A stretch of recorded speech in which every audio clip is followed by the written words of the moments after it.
Jusqu'où mèneront ces protestations qui naissent un peu partout en Iran? C'est la grande interrogation qui hante aujourd'hui les Iraniens. Dans les rues de Téhéran, des dizaines d'étudiants montent au créneau et scandent des slogans hostiles au régime devant l'entrée principale de l'université.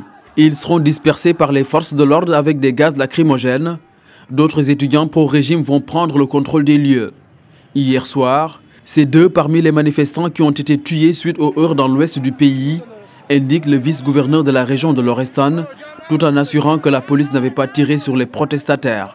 Le moment est symbolique, puisqu'il s'agit de l'anniversaire du soulèvement post-électoral de 2009. C'est le régime d'Hassan Rouhani qui est directement visé par les manifestants. L'embargo dont l'Iran est soumis depuis des années pour ses activités nucléaires étouffe la santé économique du pays. C'est la conviction de ces protestataires. Dans d'autres villes du pays, les populations dénoncent une vie chère et un chômage accru, notamment à Mashhad, dans le nord-est. Des dizaines de personnes ont été arrêtées, dont la plupart relâchées. La Maison-Blanche, quant à elle, parle d'oppression et de mépris des droits de l'homme. Dans un tweet, le président américain Donald Trump indique que les régimes oppresseurs ne peuvent durer à jamais.